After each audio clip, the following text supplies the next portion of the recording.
Hola, buenas tardes. ¿Cómo Buenas están? tardes. Hola, buenas tardes. Hola, Buenas tardes. Buenas tardes. Pues bienvenidos, bienvenidas a la materia de métodos cuantitativos y cualitativos. Pues hoy comenzamos con las exposiciones para empezar a conocer los diferentes instrumentos para recoger datos en las investigaciones que tienen un corte más cualitativo. Entonces, vamos a comenzar con el tema de observación participante, que está a cargo de Silvia, Araceli y Miguel Ángel. Entonces, ya saben que tienen máximo una hora para hacer la presentación y para hacer el ejercicio o el video que vayan a presentar. Y después abrimos un momento para dudas, preguntas, diálogo. Entonces, pues listos y listas para escucharles. Silvia, Araceli y Miguel Ángel. Sí, gracias, doctora. Pues no sé quién comparte, chicos. Ay, ¿ya se si conectó quieres yo, Miguel? no sé. Ah, sí, ahí está. Ya lo vi. Sí, aquí ando. Ok. Espérame tantito. Sí.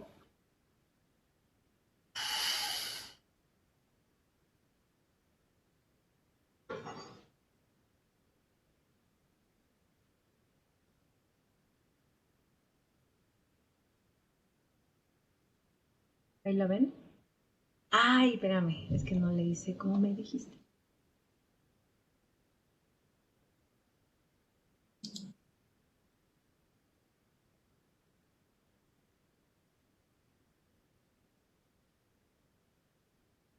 ¿Qué crees? Que me dice que no pudo instalar lo del audio. No sé si me ayudas entonces, Silvia. Sí, espérame. Entonces ahorita Sí, por favor. comparto, sí. No te preocupes. Perdón.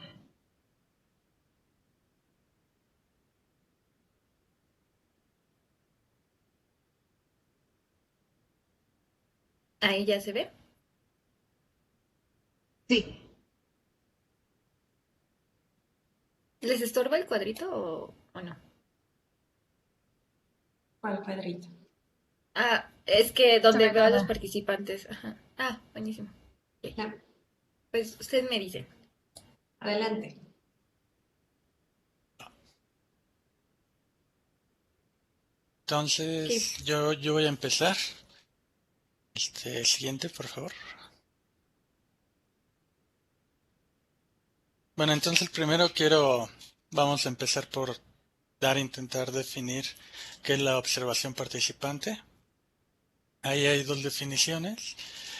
La primera es de Debalt, que indica que la observación participante es el proceso que permite a los investigadores aprender sobre las actividades de las personas bajo estudio en el entorno natural a través de la observación y la participación en esas actividades. Proporciona el contexto para el desarrollo de pautas de muestreo y guías de entrevista. Bueno, entonces, con esa definición, lo que están intentando dar a entender es que la observación participante se basa en una integración entre el investigador y la comunidad con un propósito de recopilar información con la finalidad, igual que cualquier investigación, de comprender un fenómeno o problema, en este caso va a ser social. Eh, para eso se logra a través de una descripción sistemática de eventos, comportamientos y artefactos en el entorno social elegido para el estudio. Para lograr una observación participante, el investigador debe de permanecer dentro del grupo y sentirse de parte de él dentro de un intervalo largo de un tiempo. Para esto es necesario realizar trabajo de campo y que el investigador esté habitando en ese escenario, para así poder acceder a detalles más íntimos y a acontecimientos del grupo que de otra forma no podría acceder y es importante para su objetivo de investigación. La idea de esta observación, de este método, es que entre menor distancia social hay entre el sujeto, los sujetos de estudio y el investigador, mayor va a ser la calidad de la información recogida y por tanto su análisis e interpretación. Miguel, Eh, perdón que te interrumpa. Es ajá. que yo veo la misma diapositiva, pero no sé si están No, cambiando de diapositiva. justo ahorita iba a cambiar. Después de decir Ah, todo eso, perdóname. Sí, ok, iba a adelante. decir eso. Primero iba con las Sí, sí, sí. definiciones y ahorita ya. Gracias, perdón. Sí, no, no importa. La Entonces, ¿le siguiente, por cambio? favor. Ujú. Ok.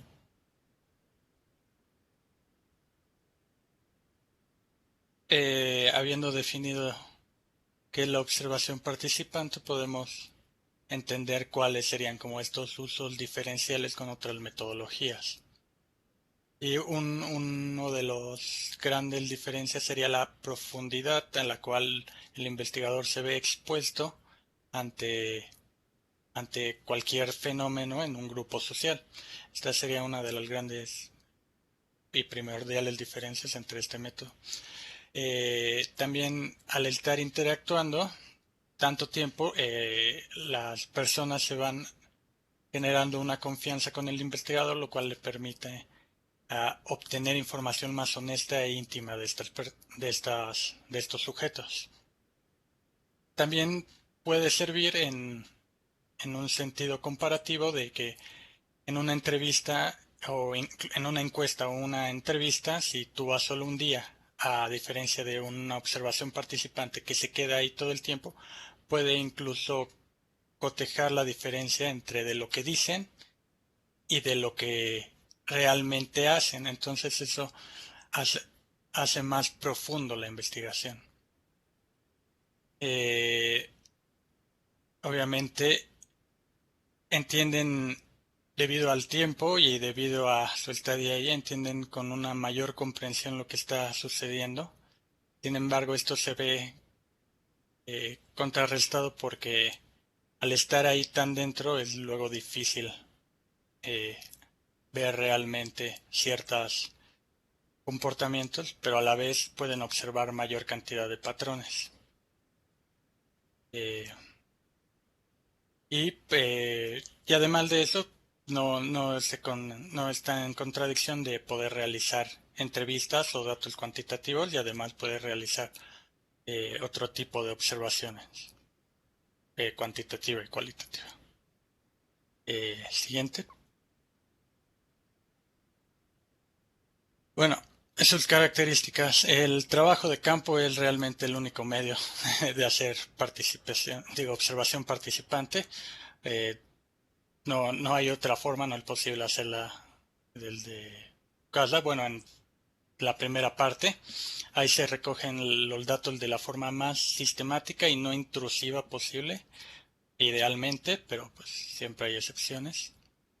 Y el observador en ese trabajo de campo debe de participar en la vida de grupo en el que estudia, estableciendo un contacto estrecho entre sujeto y él.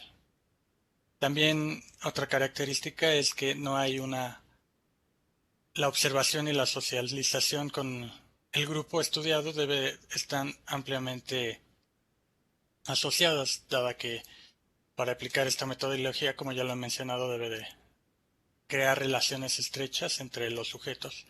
Entre esos sujetos van a haber quienes tengan distintas funciones. Unos se les va a conocer como los porteros, que son los que les dan la entrada a este grupo. Y hay otros términos que se usan en la investigación participante, pero todos van a ser informantes y, y el punto es llegar eh, a relacionarse idealmente con las personas que pueden brindar más información sobre tu objeto de estudio. Otra característica es obviamente para la interacción de largo plazo, para quedar ahí. La otra característica es la variedad de entornos. La observación participante se puede dar en cualquier grupo social, ya sea urbano, rural, de una cultura distinta a la nuestra, y, y por lo tanto eso implica que el investigador va a estar expuesto a un escenario desconocido para él. Entonces ese acoplamiento puede ser difícil dado que hay distintos. Otra característica sería que esa posibilidad de que sea un escenario desconocido puede ser un escenario desconocido o conocido para el investigador. Ahí depende del objetivo del investigador, pero cuando es un escenario desconocido existe la posibilidad de que tengan diferentes códigos éticos entre el investigador y los sujetos de estudio. Por lo cual es importante hacer conciencia y reflexión de nuestras propias moral y en ese sentido hacer una ética propia de lo que significa para nosotros. Porque siempre se puede dar el caso de que tanto a favor de participar puedas realizar acciones que van en contra de tu propio código ético. Entonces ahí es importante poner un límite. Más que nada es importante generar límites entre tu participación dentro de ese grupo. También, dado el largo intervalo en el que el investigador está, el rol del investigador dentro de la misma comunidad puede ir cambiando. No va a ser lo mismo el investigador los primeros días que al final puede que haya generado relaciones más estrechas o incluso puede haber hecho un rol más importante dentro de la comunidad. Y bueno, también otra característica puede ser el uso para documentar este tipo de observaciones. El siguiente.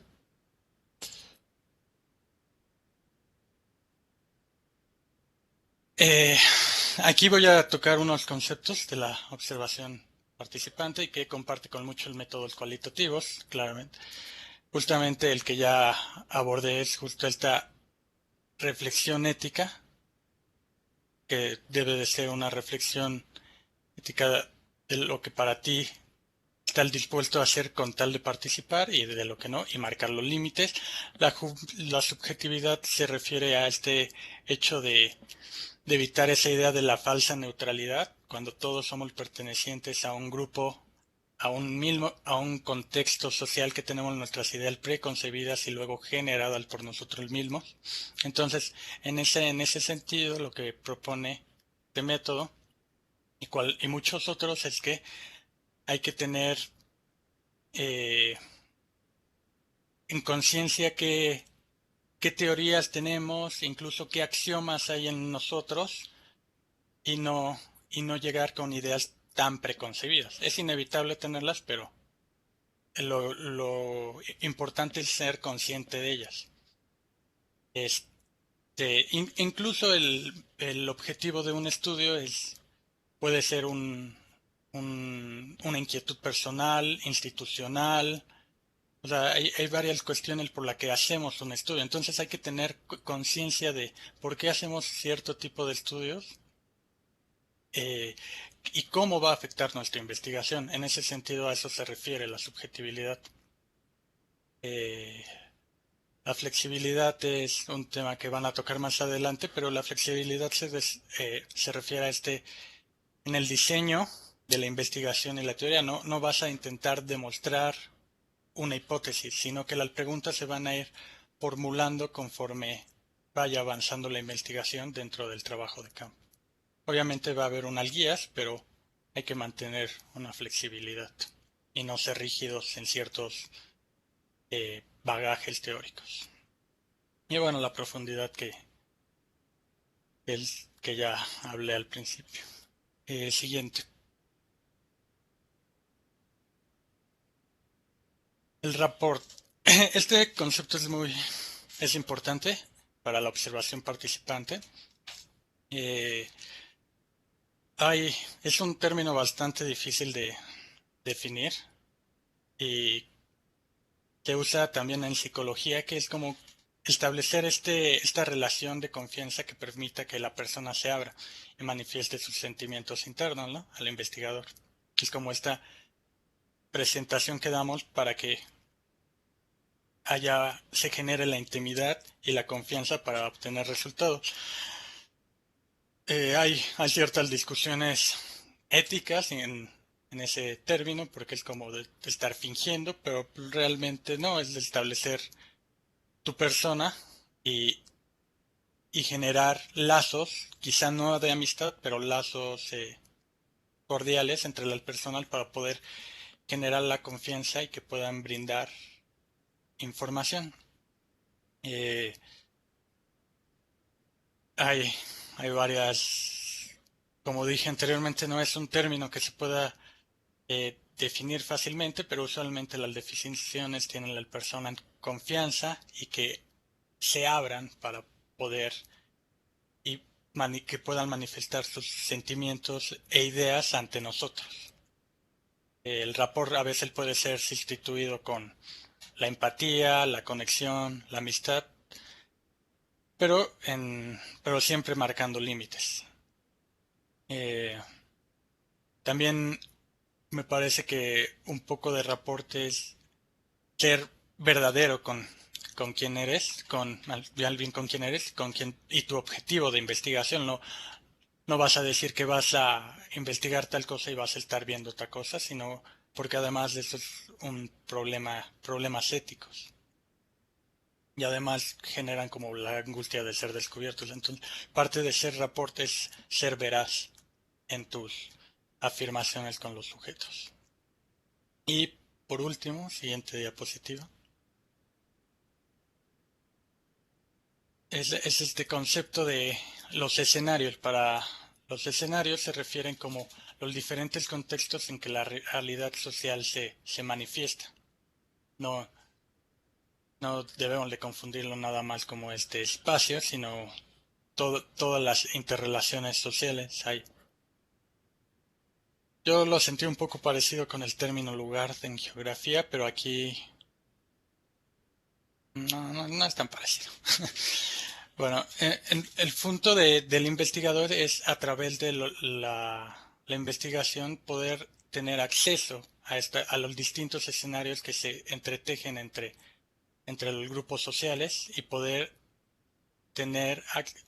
y poder observar los comportamientos en estos distintos escenarios y poder conversar y obtener información de los distintos actores dentro de estos escenarios del grupo social. Estos nos aportan, incluso al no poder tener acceso a un escenario, nos aporta indicios de la organización social del lugar. Entonces, eh, no solo se trata de acceder y obtener información, sino el mismo desplazarse dentro de esos escenarios y su facilidad y dificultad brinda información necesaria. Información de la estructura social de ese grupo de personas. Y ahí es donde entra la negociación y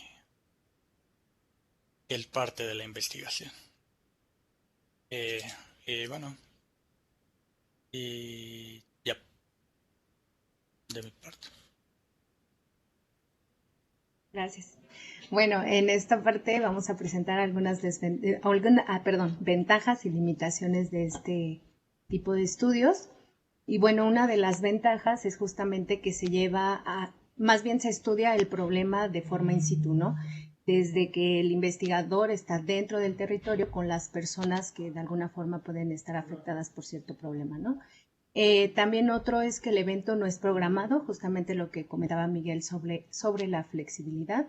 Es decir, que esta parte del investigador pues no es como no lleva como tan los planes, ¿no? O sea, de alguna forma no los lleva programados exactamente. Entonces las situaciones, él se va acomodando a la naturaleza de la situación que el investigador observe. Y otra es la cultura que se lleva entre bastidores, ¿no? Es algo como más íntimo que la relación entre el observador y el investigado, de alguna forma. Y bueno, otra ventaja es la profundidad del conocimiento que ofrece, ya que la observación participante permite que el investigador obtenga una perspectiva más precisa de los problemas sociales del grupo estudiado, al conocer el nivel de vida y la cotidianidad del grupo, ¿no? Es mucho más fácil comprender las situaciones y lograr un cambio profundo en esta parte. Este, y por esta razón, otra ventaja es la calidad de datos, ya que el método permite tener información detallada del comportamiento, de las intenciones, de las situaciones, de eventos en grupo para hallar nuevas hipótesis y pues esto obviamente va a mejorar los datos del investigador, ¿no? Ofrece una gran cantidad de datos cualitativos que serán clave para complementar su investigación, ¿no? Para que sea mucho más completa, mucho más robusta. Y bueno, en esta parte, ya que el observador, perdón, está dentro del área, pues se puede dar cuenta de que hay otro tipo de problemas, ¿no? Y entonces esto puede generar otras investigaciones. Como parte de las limitaciones, creo que el observar versus participar. ¿Por qué? Porque al investigador se le presenta una disyuntiva entre estas dos partes, ¿no? Si se pretende hacer las dos cosas simultáneamente, pues le va a costar más trabajo. Entonces, cuando más participa, menos va a registrar y cuando más registra, pues menos va a participar, ¿no? Entonces tiene que tener como no sé, organizarse en esa parte, que es lo que quiere hacer, ¿no? Y dependiendo también del tipo bueno, la investigación o el problema que le pretende dar solución.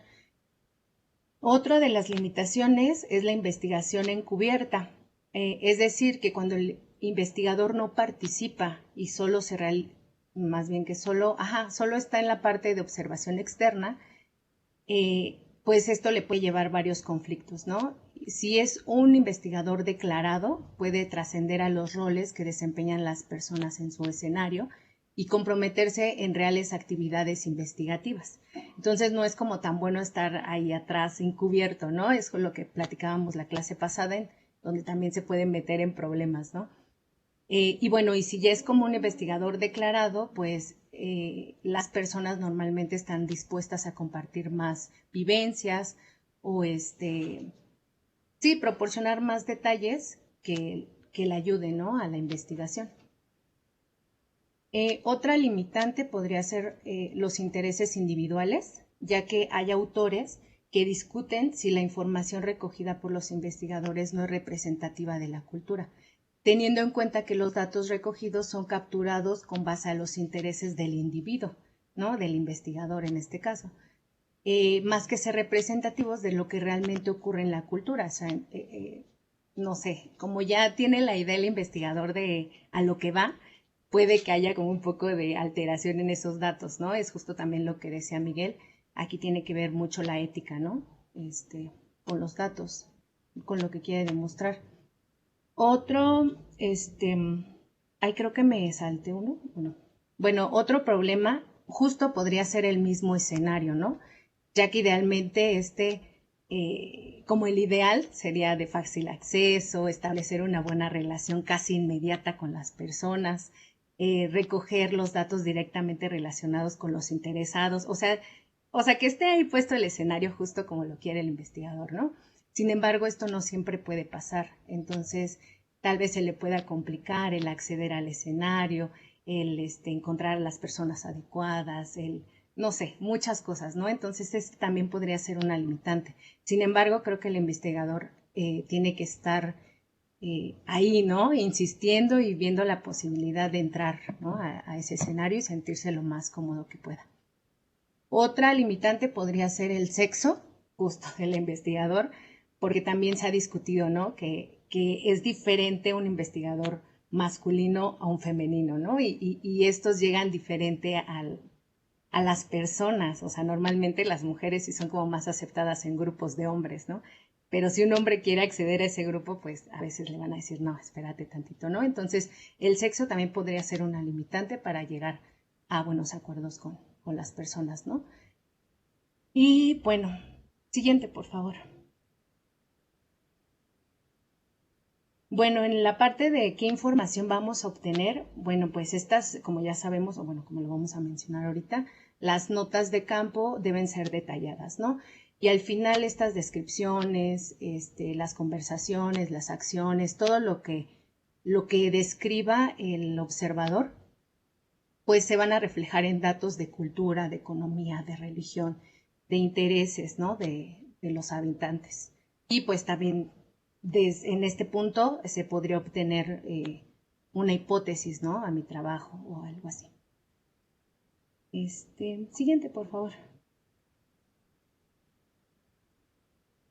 Bueno, y hablando en tiempo, bueno, también se debería delimitar, ya que cuando el investigador entra al campo, pues suele encontrarse con muchísima información y él se encuentra probablemente como emocionado, ¿no? Y quiera trabajar todo el tiempo, pero al final pues va a juntar demasiada información que ya no va a poder anotarla o ya no va a tenerla como tan clara y al final pues ya no funciona.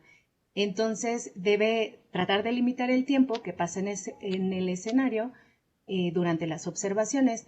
Algunos autores sugieren que 1 hora al día es más que suficiente, ¿no? Para irse familiarizando y como con el tiempo va ganando más habilidades, puede aumentar el lapso de tiempo, ¿no? Pero ya es con información como, pues más útil, ¿no? Que no se le olvide, ya va a empezar a agarrar como más técnicas y cosas así. Y, ¿qué más, qué más, qué más? Bueno, y que la observación participativa, se puede llevar a cabo durante unos meses, o sea, un par de meses, y esto se puede alargar hasta años, ¿no? Entonces, esto nos lleva a que se elevan los costos. Obviamente va a depender del tiempo en el que esté en campo, entonces va a necesitar el investigador, pues, viáticos, hospedaje, equipo, alimentación, transporte, y pues va aumentando este costo, ¿no? Dependiendo del tiempo en el que se encuentra en campo. Y otros recursos, pues es como mencionábamos, las habilidades, esta parte de interactuar con las otras personas, que igual más adelante se van a mencionar, y los insumos básicos, ¿no? Para que él pueda tener más detalle de las observaciones en campo.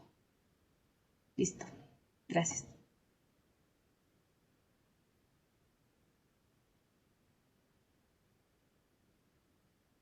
Perdón. Bueno, ¿qué herramientas se necesita para la observación participante? Pues lo esencial es una libreta de campo. Hay como muchos tipos de libreta de campo. Generalmente, pues las más básicas son las de tránsito, o así como tipo Moleskine, o sea, cosas que puedas llevar, ¿no? Y ¿qué anotar? Pues descripciones, lo que estás observando, lo que estás pensando, lo que estás analizando, los tiempos, ¿no? Porque a veces, no sé, si es una feria o un desfile, pues saber las rutas, ¿no? Cómo llegaste a tal lugar, cuánto tiempo te hiciste, con quién hablaste, ¿no? Los nombres de las autoridades. O sea, todo esto es bien importante para que cuando... O sea, la libreta de campo se tiene que pensar para ti, para tu propia investigación, pero también para los demás, ¿no? Porque la libreta de campo va a terminar siendo una fuente de primera mano y alguien que quiera pues volver a consultar tu investigación puede hacerlo desde tus propias anotaciones, ¿no? Entonces también hay que tener un poquito de cuidado de qué es lo que estás escribiendo, o sea, no puedes escribir, no sé, ay, hoy pensé en la chica que me gustó o en el chico que me gustó y así, ¿no? Entonces, siempre como desde lo académico. Y acá también depende mucho, ¿no? Si te dan permiso de grabar, pues hay distintas formas de hacerlo. Puede ser solo una grabadora de sonido, puede ser tomando fotos o video. Hay muchas formas de registrar, en realidad, ¿no? Si no, pues solo con tu libreta y lo que se te quede en la cabeza, ¿no? También es importante que toda la información que vayas recabando la proceses, ¿no? No nada más se quede escrita o se queden las fotos guardadas en la cámara, sino que realmente se vaya haciendo un trabajo de procesamiento de información, porque después es tanta que ya ni te acuerdas, ¿no? Y por supuesto, la ropa, ¿no? No es lo mismo ir a hacer observación participante al desierto que a la selva o a una ciudad, qué sé yo, ¿no? Entonces, siempre llevar como la ropa adecuada, sí por la comodidad, sí por el clima, pero también tomando en cuenta a qué tipo de comunidad vas, ¿no? Porque pueden tener códigos muy estrictos con la vestimenta. Entonces, tienes que fijarte mucho en eso.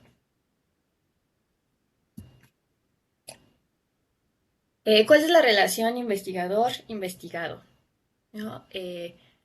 Pues es algo que Miguel ya mencionó, que es la subjetividad, ¿no? Es saber que pues tú eres una persona que está analizando otra persona y que tú ya tienes una carga eh, pues social, ¿no? Social, cultural y teórica también en la cabeza, eh, pero también ser consciente de que tienes que ir pues lo más abierto que se pueda, ¿no? Como sin dejar de lado que eres subjetivo, intentar solo observar sin juzgar. Obviamente tus análisis, tus anotaciones, lo que te llame la atención y la forma en que vas a estar estructurando toda tu investigación va a partir de una teoría, eh, pero esta teoría justamente no es rígida, ¿no? Se tiene que ir moldeando a lo que la realidad te está diciendo. Y pues verlo todo pues con ojos críticos, ¿no? De investigador. Por supuesto, la empatía, justamente con estos códigos, ¿no? que la gente de la comunidad tiene. Eh, Llegar sin prejuicios, ¿no? Preconcebidos.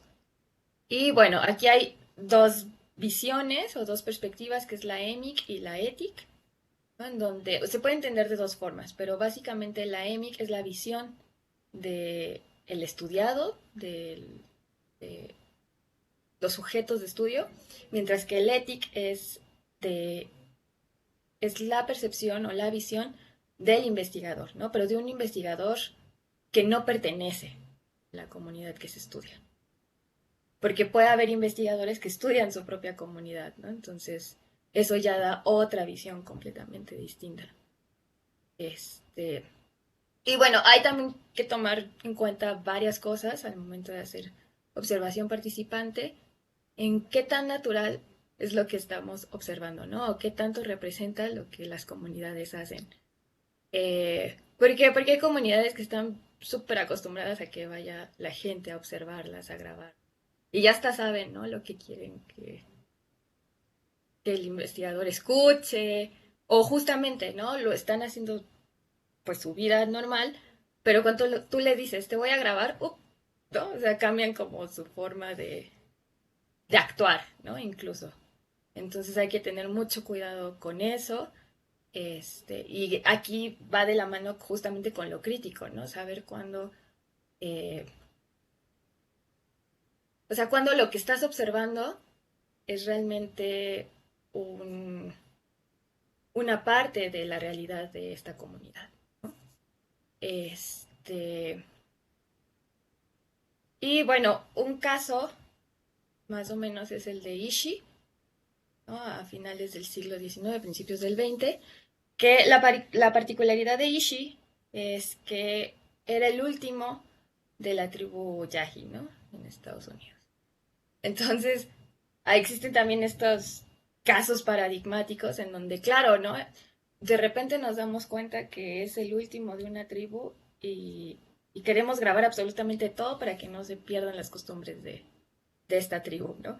Pero pues Ishi solo es uno, ¿no? Entonces, en realidad, eh, sí, claro, puedes observar ciertas costumbres o el lenguaje o muchas cosas de la tribu Yahi, pero pues uno no es la totalidad, ¿no? Entonces ahí ya está sesgado eh, la investigación. Entonces, respecto a esto que les decía del EMIC y el ETIC, por ejemplo, y también esto que mencionaba Araceli sobre el sexo del investigador o de la investigadora. Esta foto es de un pueblo de la Sierra Norte de Puebla. Entonces, ahí fuimos, creo que en el 2016, a observar pues la fiesta patronal, ¿no? Todo este rollo de las mayordomías. Eh, y bueno, ahí hay que entender justamente que hay espacios en estas comunidades, una comunidad nahua, de hombres y hay espacios para mujeres, ¿no? Entonces, muchas veces tú como mujer puedes, no sé, entrar a la cocina, ¿no? Y ayudarle a la señora a preparar, y todo en lo que platicas y en lo que observas, y un montón de cosas, ¿no? Mientras que los hombres pueden tener otros espacios de oportunidad, ¿no? En esta fiesta patronal, por ejemplo, los mayordomos les decían a mis compañeros, ¿no? Ay, vénganse, ¿no? Vénganse, vamos a tomarnos una cerveza, ¿no? Entonces ahí tienes otro tipo de conversaciones. Entonces es súper interesante. Y justamente fuimos porque la profesora era parte de esa comunidad, ¿no? Entonces... Y luego, ¿cuáles son las consideraciones para su diseño? ¿No? Un tanto es la flexibilidad. Una cosa es como la idea que tú lleves al momento de hacer la investigación y otra con la que te vas a encontrar, ¿no? O los obstáculos con los que puedes ir encontrándote. Entonces tienes que ser flexible para estar cambiando no solo la teoría, sino también pues el diseño, cómo vas a obtener información, cómo te vas a acercar a la gente, cómo vas a registrar, por ejemplo, ¿no? Si no te dejan grabar, qué sé yo. De nuevo, no ir sin una hipótesis así que se tiene que comprobar a fuerzas, porque pues no vas a poder. Tienes que informarte, ¿no? Antes de ir, ¿no? A dónde vas, el relieve, la comunidad, y justamente, ¿no? Si tienen algún código, la forma en que interactúan para intentar ofender lo menos que se pueda, porque no dejas de ser un extraño que está entrando, ¿no? A su casa, a su pueblo, ¿no? Entonces, una parte bien importante son los permisos, ¿no? Los permisos para todo, desde el permiso para investigar hasta el permiso para registrar, ¿no? Entonces, hay un librito muy bonito que se llama El antropólogo inocente, en donde justamente un antropólogo estaba bien emocionado porque acababa de terminar la carrera y se fue a hacer su investigación, y él quería investigar a unas tribus en África. Entonces, pues él llegó así como, sí, ya ahorita los voy a ir a investigar, y pues se topó con que esta tribu no dejaba que las estudiara, no tenía permiso para estar allí, para observarlos, para platicar, para nada. Entonces, él cuenta como todas sus aventuras, desde que se tuvo que esperar no sé cuántos meses, ¿no? Fuera de la tribu para que por fin le dieran como una entrevista con el jefe, y luego le dijera que sí, y como todos estos obstáculos que te encuentras al momento de hacer este tipo de investigación, ¿no? Y bueno, acá les tenemos un video. Se trata de un chico, no lo conozco, o sea, no conozco más videos de él, pero por lo que entiendo, es un chico que se dedica como a viajar y a dar cuenta como de distintos rituales o fiestas que hay en las latitudes de México, ¿no? Entonces, este video en particular es sobre los naranjazos de un pueblo llamado El Espíritu en Alfajayucan, Hidalgo. Esta fiesta es su fiesta patronal y se le llaman los naranjazos porque al final se cierra con que se enfrentan simbólicamente con otro pueblo y se avientan naranjas, ¿no? Pero, bueno, no les platico, mejor vean el video. De Carlos, me encuentro aquí en la comunidad del Espíritu. Hace ratito les comento, tuve una pequeña confrontación aquí con los organizadores, y es que yo llegué bien campante con mi dron a grabar, y pues la gente se enoja, obviamente, ¿no? Y dice, pues ¿quién eres? ¿De dónde vienes? Porque ahorita, como podemos ver, ahorita acaba de llegar de Televisa. Eso fue, así es. Lo invitamos prácticamente, o sea, vienen año con año. Más que nada nos difunde nuestra tradición y todo eso. Así es. Pero le hacemos esa invitación. Y es que ya han venido varios de otros, de cadenas de televisiones, han venido de revistas. ¿Y ahorita cuál es el tema? ¿Nada más que no pedí permiso? Ajá, o sea, más que nada dirigirse ante una autoridad que somos nosotros, okay, para ver si podemos obsequiar ese permiso. Aquí, para cuando llega algún fotógrafo, debe de pedir permiso primero con las autoridades, como dicen los demás. No nada más llegar y ya toma sus fotos, videos, lo que quiera. Claro. Pero estamos malos entendidos porque, bueno, desde hace 8 días lo vieron, tomando fotos y todo eso. Sí, claro. Hay malos entendidos ya ahorita. Como por ejemplo, está lucrando con las fotos que usted, no lucrando, negocio. Yo lucro con las fotos que hago, pero haciendo negocio. Yo hago negocio porque de esto como, señor. Sí, pero para nosotros tiene un costo. Ah, tiene un costo. Tiene un costo. ¿Qué costo tiene? Si tú quieres hacer videos para internet, necesitas pedir permiso a la comunidad. Venir directamente con las personas encargadas de los eventos para que no haya problemas.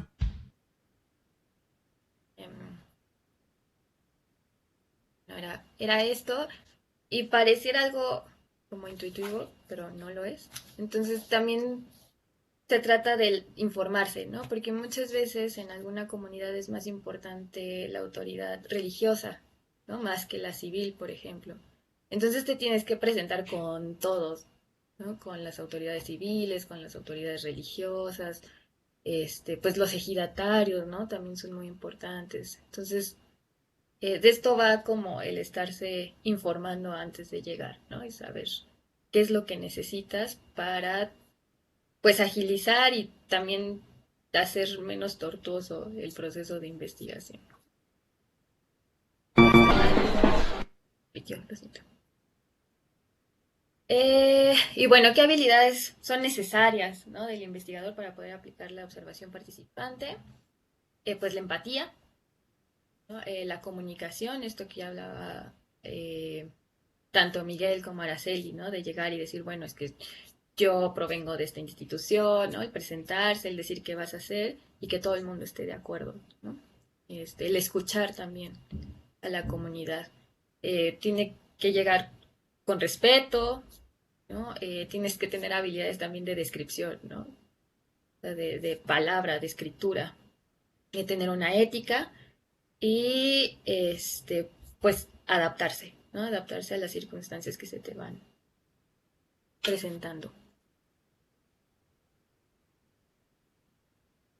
Y bueno, como es un tanto complicado para nosotros hacer una práctica de observación participante desde la virtualidad, decidimos presentarles a el investigador que abre brecha desde la antropología en la observación participante, ¿no? Entonces, él es fue Bronislaw Malinowski, nació en Polonia, ¿no? En 1884.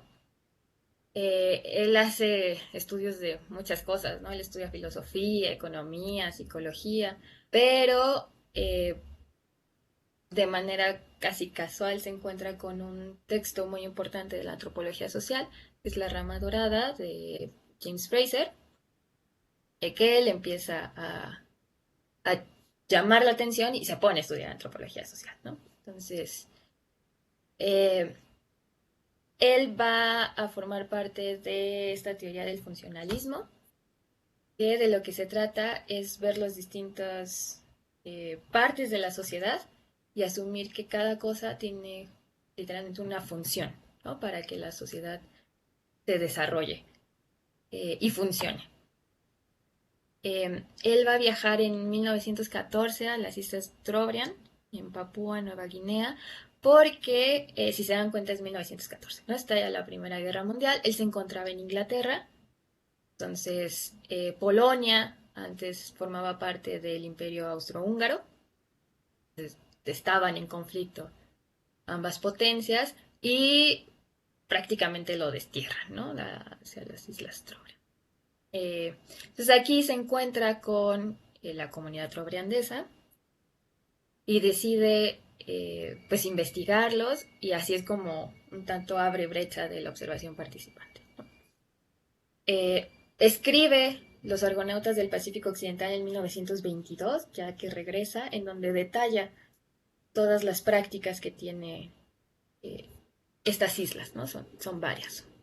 Una de ellas va a ser el circuito Kula, que puede parecer como un tanto solo simbólico, pero tiene una implicación económica para las islas y también para cohesión social, ¿no? Entonces, además tiene un asunto ahí mágico-religioso y un montón de cosas. Entonces, básicamente el Kula es estar circulando collares en un sentido y brazaletes en el otro, ¿no? Creo que los collares son en el sentido de las manecillas del reloj y los brazaletes del otro. Entonces, estos collares no tienen un precio, ¿no? Económico, sino que tiene que ver con, eh, pues como la herencia, ¿no? Quién lo ha tenido primero, quién pues, si tú eres como acreedor a tener un brazalete importante, y aunque tú lo tengas, aunque tú lo poseas, porque son intercambios, no puedes usarlo, ¿no? Aquí el chiste no es que todo el mundo que vea cómo traes puesto tal o cual brazalete o collar, que incluso tienen nombres, sino que es, es muy complejo para explicarlo en tan pocos minutos, pero eh, se da cuenta que el Kula forma parte de, de estas sociedades, es una parte muy importante, ¿no? Para cohesionar estas sociedades. Y que además sirve como pretexto para un montón de situaciones, ¿no? Eh, Uno de sus alumnos va a ser Evans Pritchard, que va a retomar el funcionalismo y lo va a combinar con el estructuralismo de Levi-Strauss. Entonces, ahora no solo es ver cómo cada elemento tiene una función dentro de la sociedad, sino ver a la sociedad y estos elementos como parte de una estructura, ¿no? Y bueno, esta sociedad robrandesa va a ser una sociedad matrilineal, quiere decir que pues ciertos derechos se van a dar por el lado de la mujer, ¿no? Como los judíos, eres judío si eres hijo de una judía, no si eres hijo de un judío, ¿no? Cosas así, ¿no? El linaje es a partir de la mujer.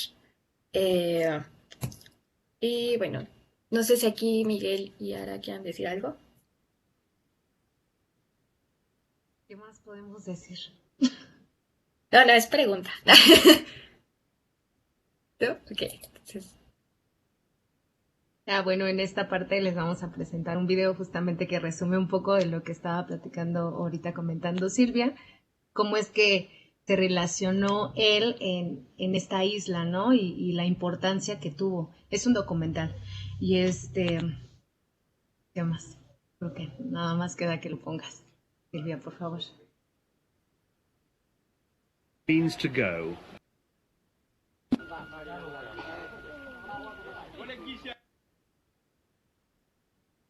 y ya, eso sería todo por nuestra parte. Muchas gracias. Muchas gracias. Muy buena presentación, Miguel Ángel, Araceli y Silvia. Muchas, muchas gracias.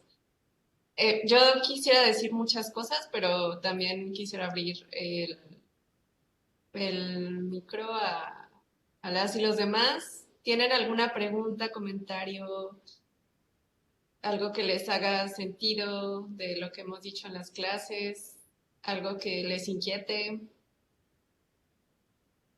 ¿Alguien quiere participar?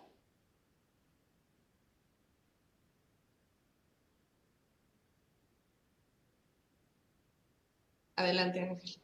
Sí, sí, dale.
Gracias, Ángel, por compartir. Sí, de hecho, es lo que dices, es un punto bien importante. O sea, la complejidad de estos métodos, por eso quería que los viéramos, ¿no? Uno por uno, porque, como les decía, he visto como varios estudiantes que quieren ir a campo y que luego pensamos, ay, ¿me están escuchando? Ah, como que se cortó. Que quieren ir a campo y que dicen, ah, sí, leí sobre observación participante, voy a ir a hacer observación participante, ¿no? Entonces, hay que reflexionar mucho sobre qué significa observación participante. Es algo bien complejo porque justo el ejemplo que pone Ángel, el que tú vayas a hacer una investigación implica mucho empatía, de adaptación, ¿no? De cómo involucrarse en las dinámicas, pero también tú puedes ir a romper esas dinámicas y puedes ahí incidir de diversas maneras que pueden ser tanto positivas como negativas, ¿no? Entonces, hay que tener mucho cuidado, hay que tener mucha conciencia de cómo nuestra presencia puede afectar tanto positiva como negativamente y cómo nos vamos a alejar de esos, de esos impactos, ¿no? Incluso los que parecen positivos van a ir a cambiar una dinámica, ¿no? Y a lo mejor la gente no necesitaba eso. La interacción social al final siempre resulta en estas propiedades emergentes que son como nuevos hábitos, ¿no? Nuevas costumbres, pero y a veces pues son inevitables, pero sí hay que tener como mucha conciencia y mucho cuidado. Entonces sí, es un buen punto. Algo importante es que no es algo recreativo, ¿no? O sea, como ir a la comunidad se disfruta, o sea, hacer campo haciendo observación participante es algo que se puede disfrutar, pero también se puede padecer mucho, ¿no? Y me gustó mucho como el ejemplo que ponen de Malinowski, de cómo él escribía de su frustración, de su soledad, ¿no? Y como les decía la vez pasada, y algo que dijo Silvia Brasili de que no escribieras del chico que te gustaba, a veces sí es bueno que a lo mejor tengas 2 diarios de campo y uno que sea de tus anotaciones de investigación y otro de cómo te sientes, ¿no? Porque acuérdense que así como cuando ustedes entrevistan a alguien y su estado de ánimo puede influir en sus respuestas, también la interpretación de sus datos o la forma de escribir sus datos ese día puede estar asociado a cómo se sentían ese día, ¿no? Entonces, si un día estaban devastados, extrañando a su familia, a su novio, a su novia, a su gato, o sea, y ese día estaban haciendo campo y ya no querían hacerlo, pues a lo mejor eso va a influir en qué tantos datos tomaron, en cómo los van escribiendo, ¿no? Entonces, esa es la complejidad de esta técnica, que ahí van nuestras sensaciones, nuestras actitudes, nuestras emociones involucradas en cómo estamos percibiendo esa realidad, ¿no? Entonces, es algo bien interesante y que requiere que se va ganando con la experiencia. O sea, por más que leamos sobre observación participante, nos ayuda a reflexionar sobre cómo es, pero hasta que no estás acá en campo, pues ya te das cuenta de cómo va evolucionando la observación, que puede ser que tengas una buena cantidad de datos en tus diarios y todo súper bien, o que decidas quedarte a vivir en la comunidad, como le ha pasado a muchísimos antropólogos, sociólogos y demás, que se enamoran ahí y tienen sus hijos y ya se quedan a vivir para siempre ahí, ¿no? Por ejemplo, y hay muchísimos casos de eso, ¿no? Y a lo mejor ahí ya dices, pues ya no puedo seguir haciendo esta investigación o tengo que cambiar el enfoque de la investigación porque ahora soy parte de la comunidad, ¿no? Y se vale, pero ¿qué implicaciones éticas tendría eso, por ejemplo? ¿Alguien levantó la mano? A ver, Sí, fui yo. adelante. Adelante. Justo con lo que estaba refiriéndose, que me llamó mucho la atención, fue esto de cómo se sumergían en las comunidades. Hace un par de años a mí me tocó ir a la selva lacandona a hacer un tipo de investigación de deforestación. Llevábamos los permisos y todas estas cuestiones, pero era la primera vez que el centro como que iba a esa zona a hacer investigación. Y pues obviamente el pueblo pues no nos conocía, nos juntaron como en una junta colectiva que ellos tienen y pues nos dijeron que no. Después justo en esa tarde conocimos a un historiador que llevaba trabajando ahí 2 años ya y él nos decía que para poder hacer justo una investigación o llegar a un pueblo, como en este caso los lacandones, que sea un pueblo que ha sido marginado por mucho tiempo, tienen como ciertas cuestiones de que si ven que vengas con un logo de un centro de investigación ya es como una alerta para ellos, ¿no? Porque tienen como que esta percepción de, es que vienen de parte del gobierno y nos quieren quitar más tierras o nos quieren hacer esto y lo otro.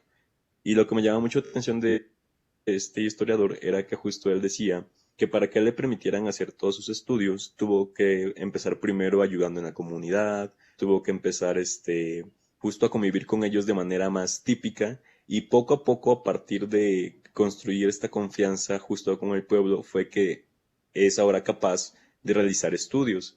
Pero era justo esta cuestión de cómo construir los lazos y la confianza y entender justo cómo es o por qué es que ellos tienen estas barreras, digamos, que nosotros pues no entendemos, ¿no? Porque no entendemos cómo es que su pueblo ha sido pues tratado por otras, por ejemplo, por el gobierno, ¿no?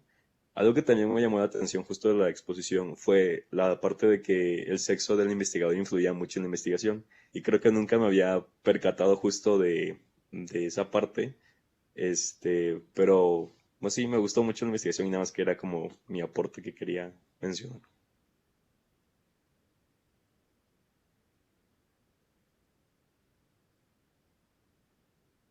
¿Puedo hablar? Sí, adelante, se me cortó un poquito. Gracias, Abel. Adelante, Regina. Gracias. Justo esto, pues lo que comentaba Abel, a mí me recordó hace tiempo, ay, la verdad es que no me acuerdo cómo se llamaba el pueblito. Está Valladolid, y en Valladolid tienen un centro de salud, pues, y a sus alrededores hay pueblos mariablantes, que de hecho no les llega ni la señal, a veces no tienen luz, todo eso. Y son pequeñas comunidades que obviamente pues el acceder a los servicios de salud es un rollote porque tienen que viajar como 2 horas, 3 horas y luego es si está a lo mejor el médico. Entonces, a nosotros, a mí y un compañero nos llevaron justo para tomar datos porque se estaba haciendo un estudio sobre problemas, creo que de artritis en esa comunidad.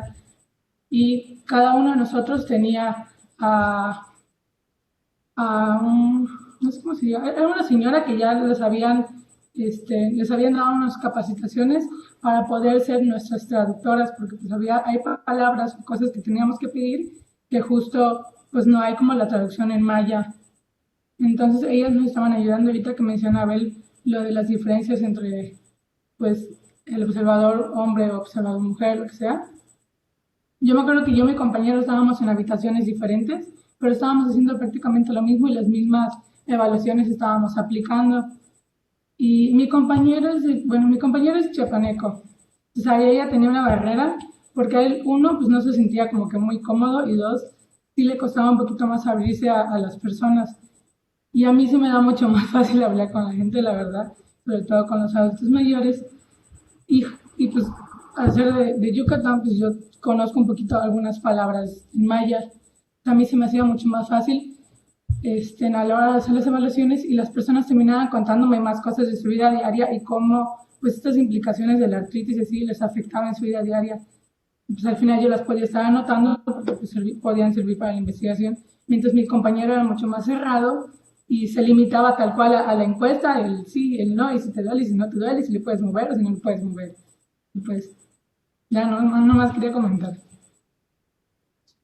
Sí, gracias, Regina.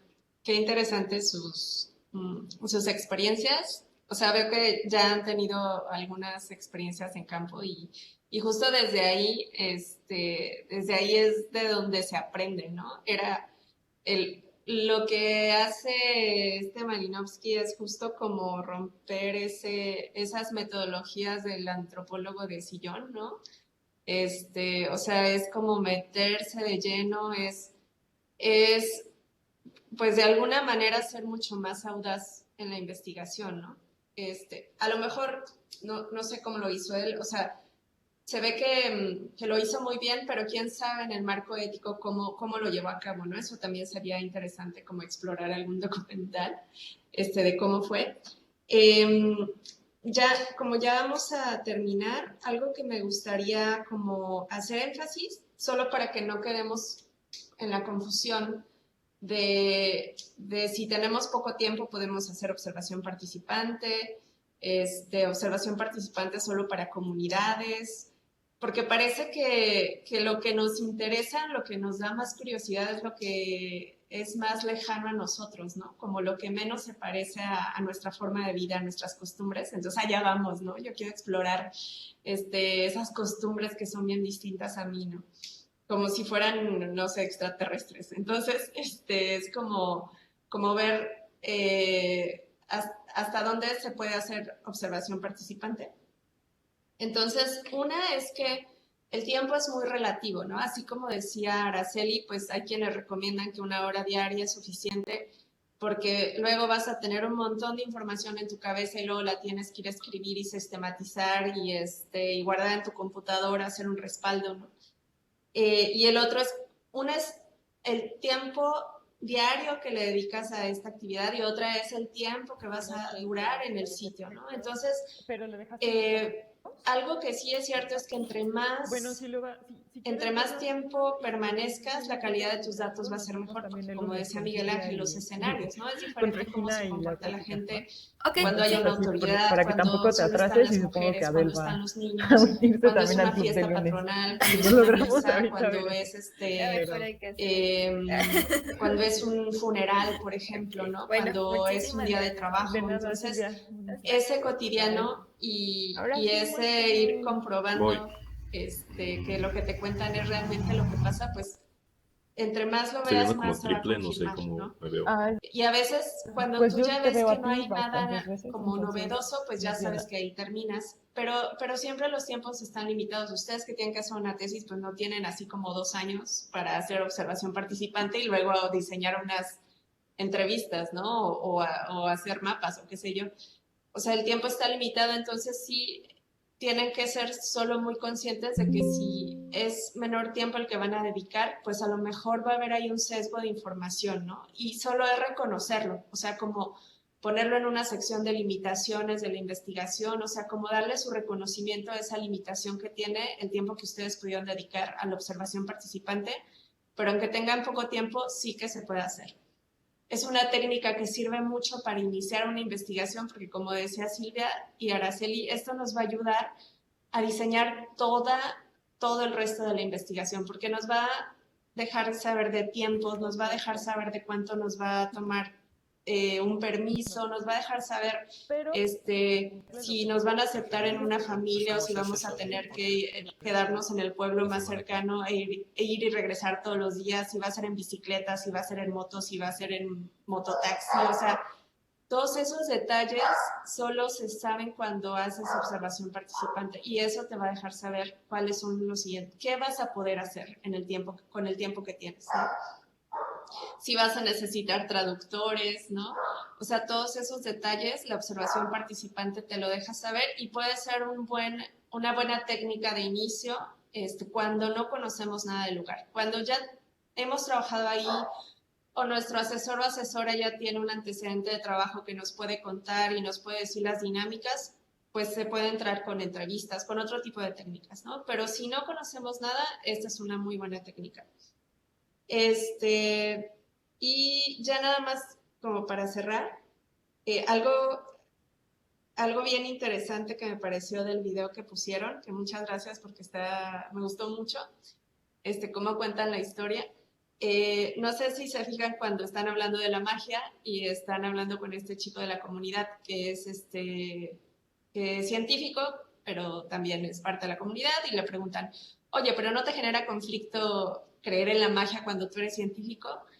Y él dice, no, porque son cosas distintas. Desde la pregunta hay un prejuicio, una idea preconcebida de que la ciencia y la magia son excluyentes.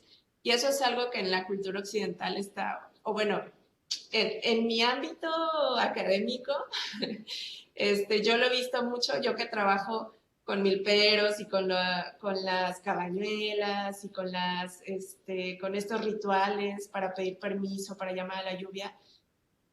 A veces eso se toma como pseudociencia, ¿no? Y a mí me critican mucho, me dicen, pero es que ¿cómo crees en esas cosas? ¿Y cómo documentas esas cosas cuando es algo que no es científico, ¿no? Entonces, sí creo que hay tenemos como estas ideas preconcebidas. Entonces hay que tener mucho cuidado que cuando formulemos las preguntas no metamos esos juicios, como aquí no te causa conflicto, es ya asumir que de entrada hay un conflicto entre la magia y la ciencia, ¿no? Entonces es, ¿cómo vamos a preguntar sin que suene a ¿por qué no estás conflictuado, no? O sea, ¿cómo siendo científico crees en la magia? Entonces, esos detalles son bien valiosos para evitar los sesgos cuando nos acercamos a explorar estos espacios nuevos para nosotros, ¿no? Entonces, eso sí lo quería dejar ahí como de reflexión. No es fácil formular preguntas para una entrevista, no es fácil formular preguntas en una misma encuesta, hay que pensarlas muy bien, hay que probarlas, ¿no? Entonces, eso lo iremos viendo en las siguientes presentaciones, pero es algo como que tenemos de lo que debemos de tener mucha conciencia. Y ya finalmente la observación participante parece que es solo para comunidades, como comunidades rurales o comunidades que son muy diferentes, que tienen costumbres distintas, sino, o sea, observación participante se puede hacer para entender, alguien estaba haciendo, me parece que Regina, el tema de capacidades diferentes, ¿cierto? Entonces es en una comunidad donde quieres entender el acceso, la accesibilidad para personas que tienen diferentes capacidades, como ese es un sector en donde se puede hacer observación participante, ¿no? Si tú quieres ver un parque, qué tan accesible es, puedes ir, acompañar a una persona y ver cómo cómo se puede mover en el parque y entenderlo, ¿no? Puede ser en una escuela. Yo hice etnografía en una escuela con niños, y me sentaba ahí como si fuera una alumna y estaba ahí escribiendo, ¿no? Y entonces, pues, a veces participaba con la maestra y tal, entonces me volví como otra niña del salón. Y al principio todos estaban viéndome y al final ya no me pelaban porque pues ya era como la costumbre, ¿no? Que yo estuviera ahí. Entonces, observación participante se puede hacer, no lo pensemos como una técnica para comunidades rurales, ¿no? Se puede usar para muchas preguntas de investigación que tengan una dimensión social, ¿no? Y que implique un trabajo cualitativo. Eso es también muy importante. Entonces, me parece que ya era todo lo que les quería comentar. No sé si alguien tiene alguna otra pregunta, duda, observación. ¿Todo bien? Ok. Pues muchísimas gracias, Silvia, Miguel Ángel, Araceli. Muy buena presentación. Nos vemos el martes con entrevista semiestructurada, estructurada y a profundidad que van a presentar Sandra, José Ángel, Diana Karen y Colbert. Sí. Ok. Súper. Pues muchísimas gracias, que tengan muy buena tarde y ahí estamos en contacto. Hasta luego. Gracias. Gracias, profesora. Nos Doctora, vemos. ¿me puedo quedar? Gracias igualmente. Sí, Regina.